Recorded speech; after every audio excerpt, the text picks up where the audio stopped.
Week in Review on CJDC. CJDC TV. Welcome to Week in Review. I'm Hugh Smith, and here are your top Peace Region stories from the past week. It's been a number of days since North Peace MLA Pat Pym announced he was stepping down from the Liberal Party. And we're now learning that a special prosecutor has been appointed to the case. In a statement last Monday, Pym said allegations against him required him to seek legal advice. That statement also said that he will sit in the legislature as an independent member until the matter is resolved. The Criminal Justice Branch now says it understands Pym was arrested and released for an alleged offense. It says the RCMP must determine whether to submit a report to the Crown for a charge assessment. There is still little information on the nature of the allegations against Pym. The BC government is under scrutiny for not having legislation regulating fracking around Peace Region dams.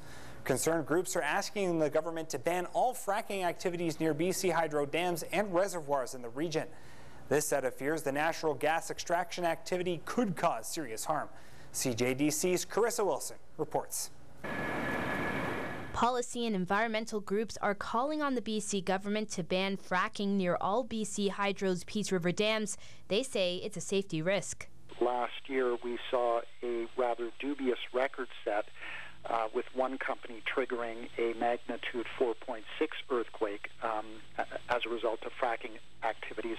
The Canadian Centre for Policy Alternatives discovered internal documents that show BC Hydro did express concerns themselves, but no action was taken.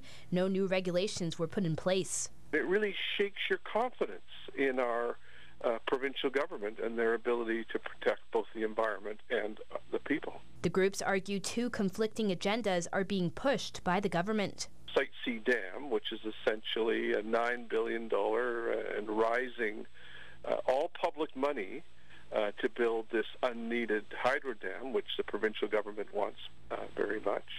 And also their push to get in a liquefied natural gas industry. In an editorial, Minister of Natural Gas Development Rich Coleman says there are exclusion zone areas around major dams in British Columbia. Buffer zones where oil and gas activities cannot take place have been placed around dam locations for the past few years, and the Ministry of Natural Gas Development is not issuing any subsurface rights within 5 kilometers of the Site C construction area.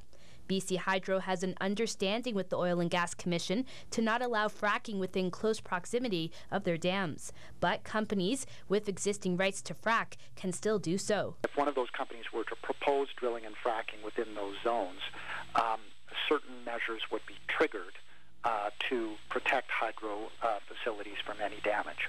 What those measures are, we do not know. One solution put forward is to hand over decision-making powers to an independent group. Remove decision-making authority for creating those zones from the Oil and Gas Commission to a more neutral government body. Carissa Wilson, CJDC TV News, Fort St. John. The District of Taylor says they're not concerned after lead was found in 2 of their facilities' drinking water. The preschool and fire hall both have minor traces of lead in their water. The district is currently taking more test samples to determine their next step. CJDC's Carissa Wilson has more. Preschool students at Taylor's Elementary School may have to drink bottled water instead of tap this fall. Lead was found in the school's drinking water and at Taylor's Fire Hall after 10 district facilities were tested at the end of June. 2 of the facilities came back with levels of lead which were slightly above the Canadian drinking water standard, which were considered minor exceedances of the standard. Northern Health recently found elevated levels of lead in drinking water in Prince Rupert schools and issued a recommendation that Taylor test their facilities. Although we're testing the main line, you don't necessarily get the test at the end, which then would identify this leaching that might occur with piping in the facilities themselves. It's still early to tell if lead contamination is a definite problem at the preschool and the fire hall. For accurate results, more sample testing will be done at the 2 facilities within the next month. We're going to do some additional testing just to make sure that it wasn't an anomaly in the test, but it makes sense that potentially there was raised levels there because those 2 facilities don't get used very much, and it's a school in the summertime and the fire hall is not manned all the time, so you're not seeing water going through there all the time. If lead concentrations are found in future samples, the next step is to find the source of the problem. Is it the piping within the facility itself? Is it the fixture, the taps? We'll be able to figure that out. As for the students, other water sources will be provided. While the school is being tested, we've got water bottles there for the kids to drink out of, so that the parents don't have to worry that there's any risk of them seeing lead in any of the drinking water. For now, the water at those facilities is still safe to drink, but if you would like to take extra precaution, you can follow this step. Run the water until it is cold, and then completely safe to consume. Carissa Wilson, CJDC TV News, Taylor. We're going to take a quick break. We'll be back in just a moment with the Peace Country's top stories. Stay with us. Week in Review. We'll be right back. CJDC TV. Week in Review on CJDC. CJDC TV. Caring for someone with a disability can be a 24 hours a day, 7 days a week kind of job. Lots of bigger cities offer those families what is called a respite home, a place where you can take loved ones who require extra care so you can have a break. The problem for families in the north is that those homes are too far away. But not for long. CJDC's Peter Houston reports. It started with a dream, and now we got the amber, and now we're starting the spark. Shauna Marie Phillips's dream of having a respite home in Fort St. John started 14 years ago when her son Cashton was born. Cashton is unable to walk and speak due to congenital CMV. Taking care of Cashton is an around-the-clock job, so Phillips decided Fort St. John needed a respite home like the one she uses in Vancouver called Canucks Place. Our northern community has absolutely no respite, and so I'm trying to help our community and help myself at the same time. If somebody has a challenged child or adult, it just takes, they need help, and we need something in Fort St. John. A respite home is a place to take loved ones who have a disability or require extra care, while the family can have some time to themselves. The dream part of it is that everybody's happy when they drop off their loved one. The family's happy to have a break, and the person that's left behind is happy to stay there, and that's our goal. That's our main goal. The Phillipses have already purchased a house that will be used for the respite home. Saturday, they held a concert fundraiser to help cover the costs of some additional work that needs to be done on the home before it can open.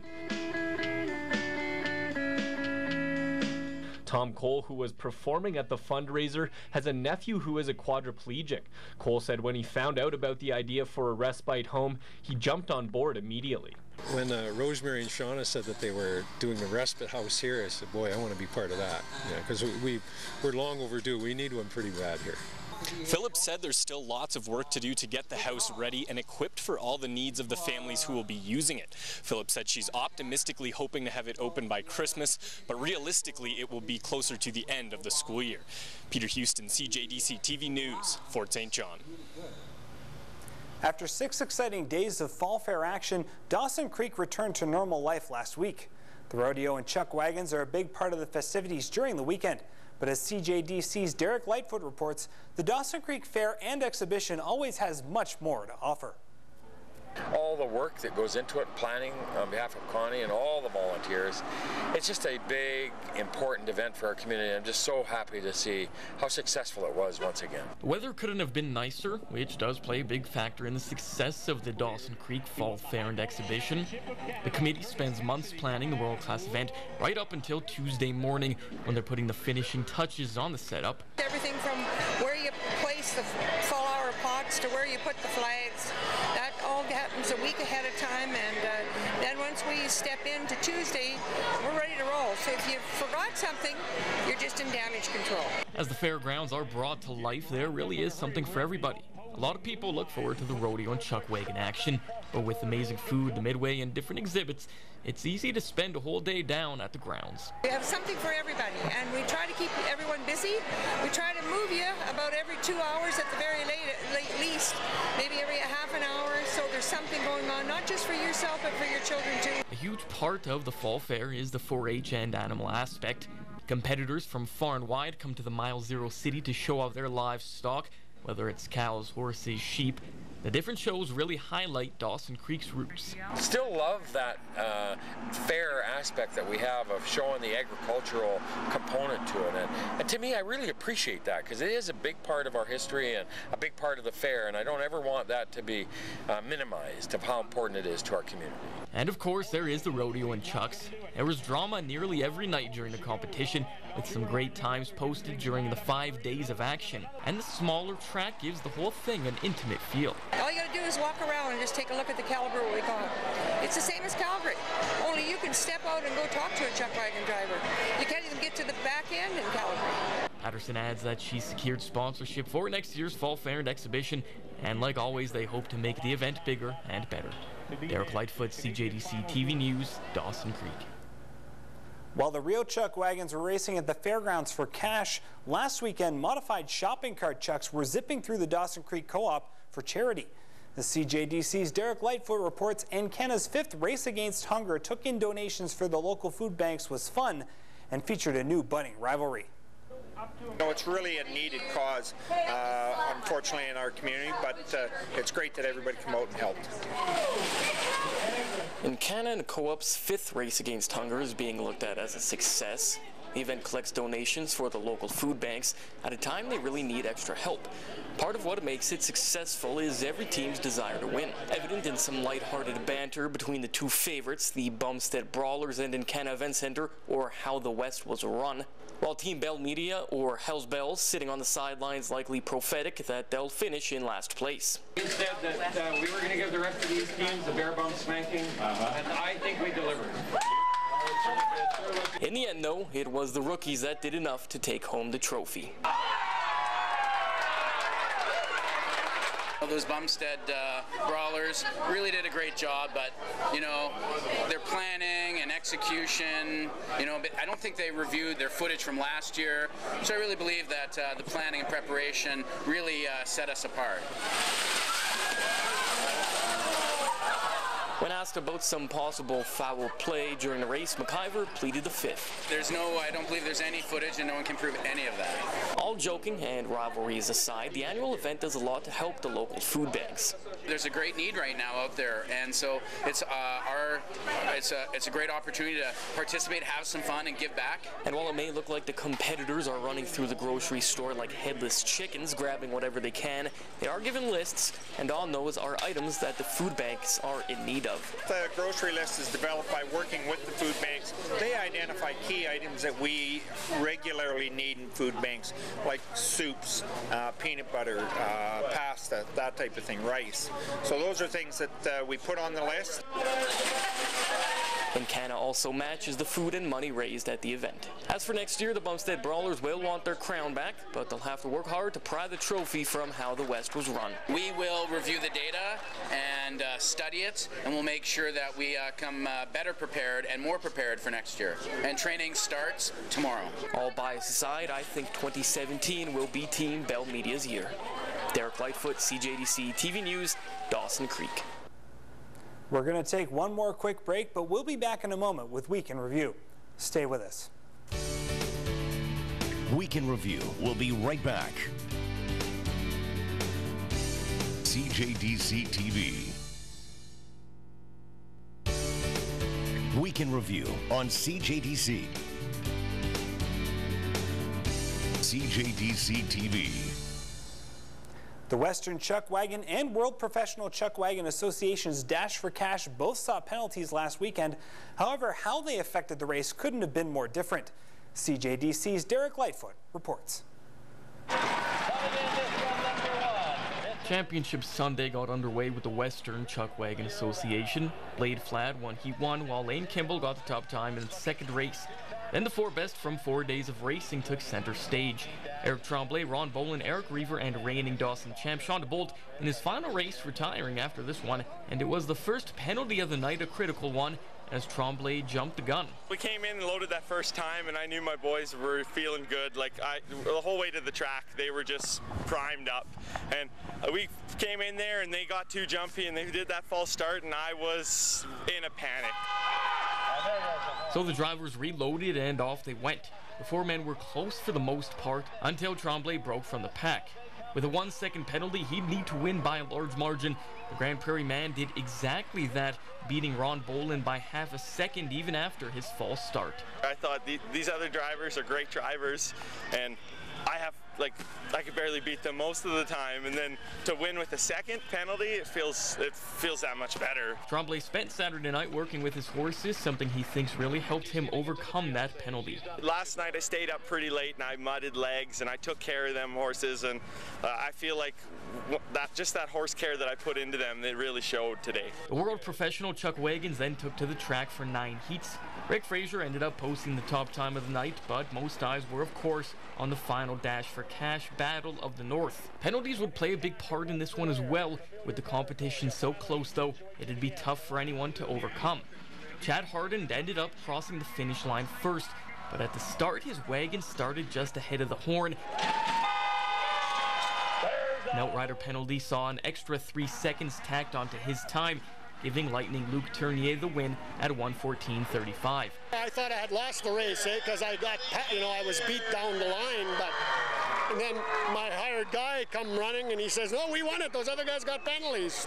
So that was good. It's the second straight Battle of the North title for Tournier as he takes home the $10,000 prize.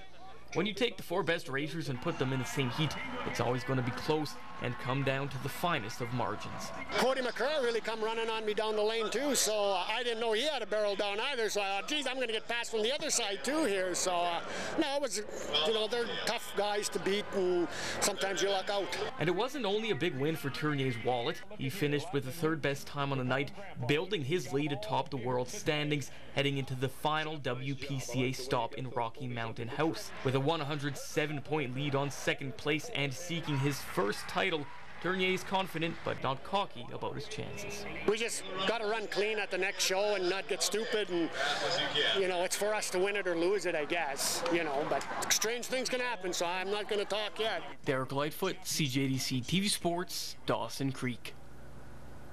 With thousands of dollars of prize money up for grabs, Chuck Wagon racing can be extremely competitive. But as CJDC's Amanda Koronowski reports, there are times when drivers will go out of their way to help another team.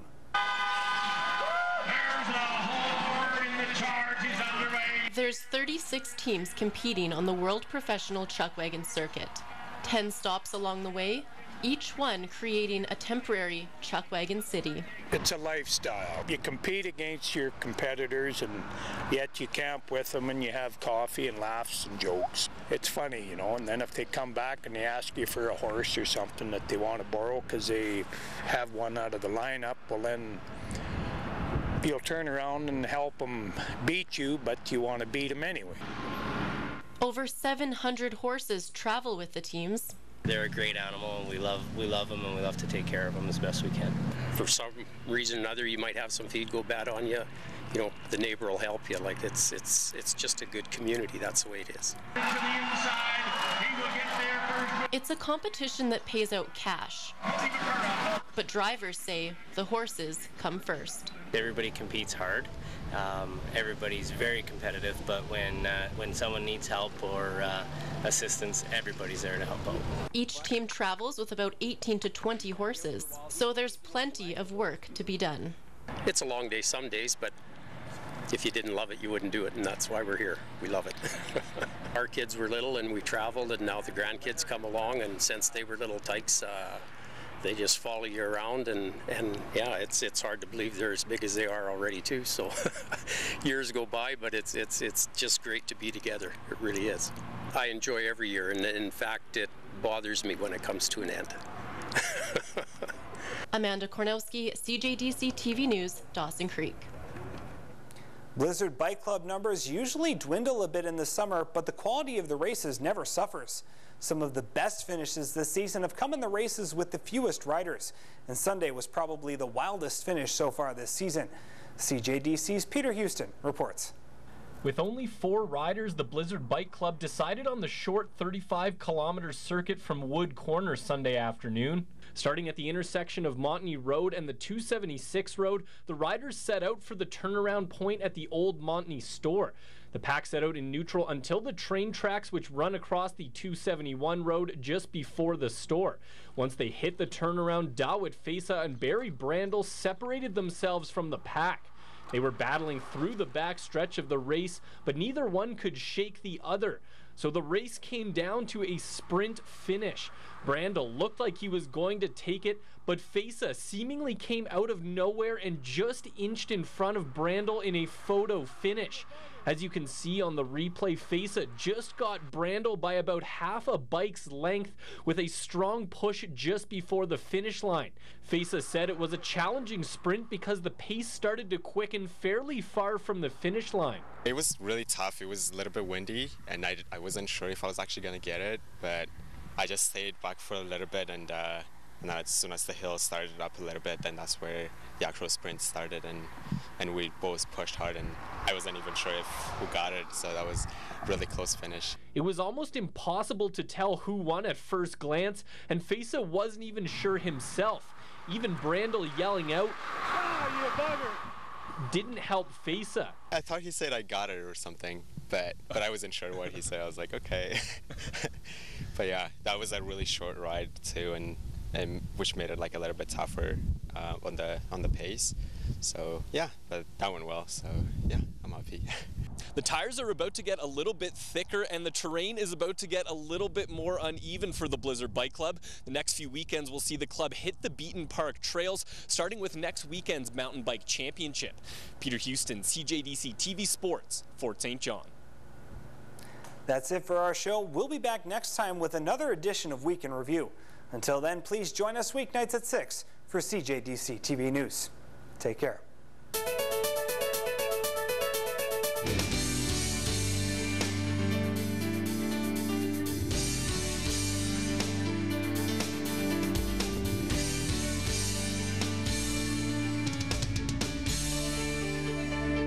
CJDC TV.